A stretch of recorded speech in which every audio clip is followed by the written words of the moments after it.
Sobatku semua, kartu ATM saat ini sudah banyak yang menggunakan untuk transaksi di mesin ATM. Karena masyarakat kita sudah tahu manfaat dengan menggunakan kartu ATM. Tetapi masih banyak juga masyarakat yang belum mempunyai kartu ATM. Banyak faktor yang menyebabkan masyarakat belum mempunyai kartu ATM, salah satunya masih bingung bagaimana memilih bank yang baik untuk membuat kartu ATM. Dalam video ini, akan dijelaskan bagaimana memilih bank untuk membuat kartu ATM. Ayo ikuti videonya. Jika kita akan membuat kartu ATM dan membuka rekening, salah satu hal yang harus kita pikirkan adalah memilih bank. Dengan memilih bank yang tepat bisa menjadi keputusan penting, karena akan memengaruhi keuangan kita dalam jangka panjang. Beberapa faktor yang perlu dipertimbangkan saat memilih bank yaitu: pertama, lokasi dan cabang bank yang akan dipilih.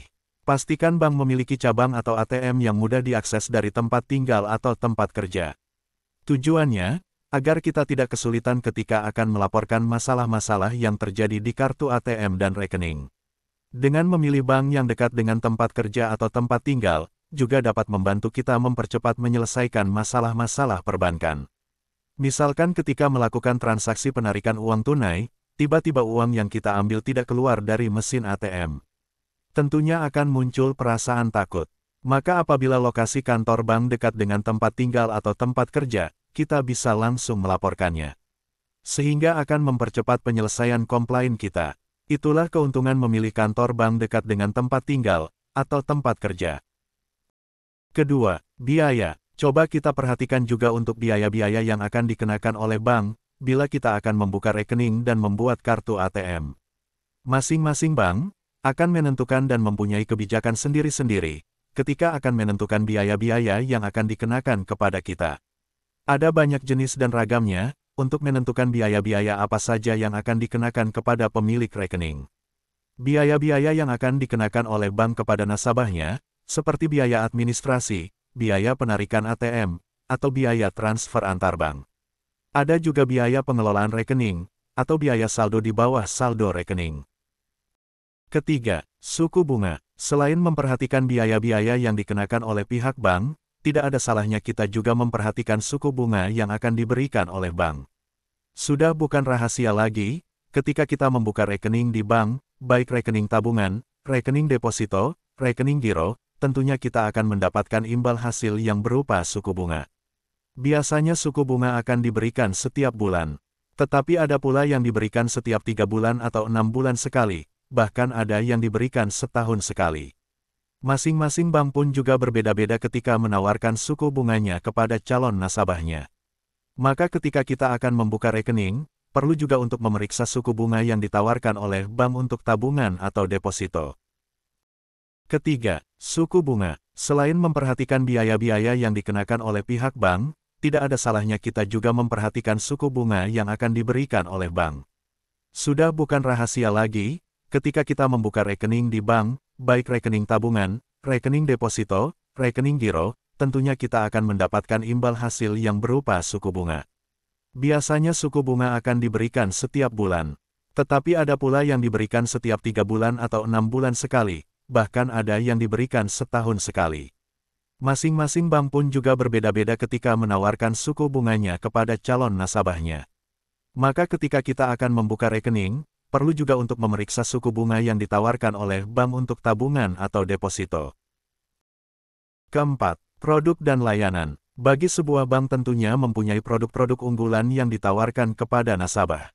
Produk unggulan yang ditawarkan ini tentunya dibuat sedemikian rupa agar bisa menarik calon nasabahnya.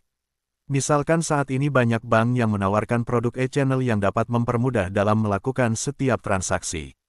Salah satu produk e-channel yaitu kartu ATM.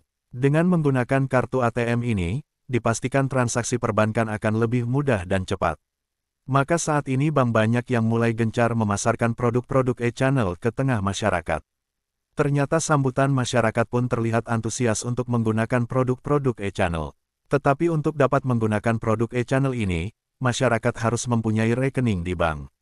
Maka lebih baik masyarakat kita memastikan, apakah bank yang nantinya akan digunakan untuk membuka rekening, menyediakan produk dan layanan yang sesuai dengan kebutuhan masyarakat, seperti tabungan, deposito, kartu kredit, kartu ATM atau pinjaman.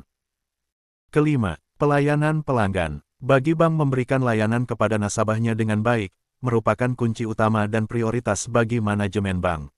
Bisa kita lihat juga, bahwa saat ini bank berlomba untuk memberikan layanan yang terbaik bagi nasabahnya. Setiap bank sudah menyediakan para pegawainya untuk membuat nasabah itu merasa nyaman.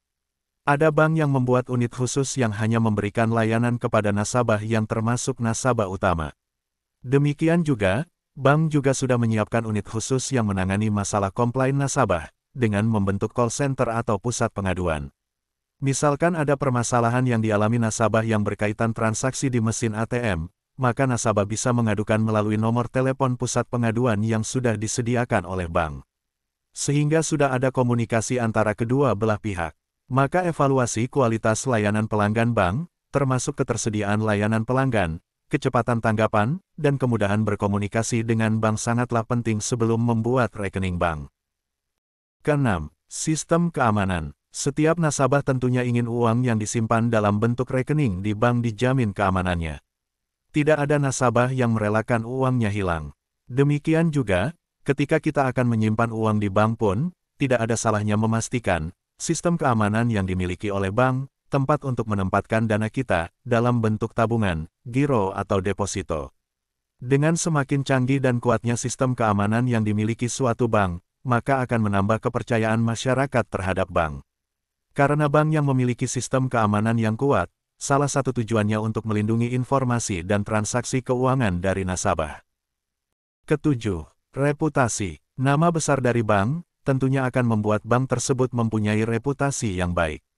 Hampir semua bank, berusaha menjaga nama baik, untuk meningkatkan reputasi di kalangan lapisan masyarakat. Reputasi yang baik dapat pula meningkatkan kepercayaan masyarakat, yang akan berdampak juga bagi minat masyarakat untuk menempatkan dananya di bank yang mempunyai reputasi yang baik. Maka sebelum membuka rekening di bank, periksa reputasi bank, termasuk kestabilan keuangan dan kepercayaan masyarakat terhadap bank tersebut. Sobatku semua, dengan mempertimbangkan faktor-faktor tersebut, kita dapat memilih bank yang sesuai dengan kebutuhan dan preferensi yang kita inginkan. Semoga bermanfaat.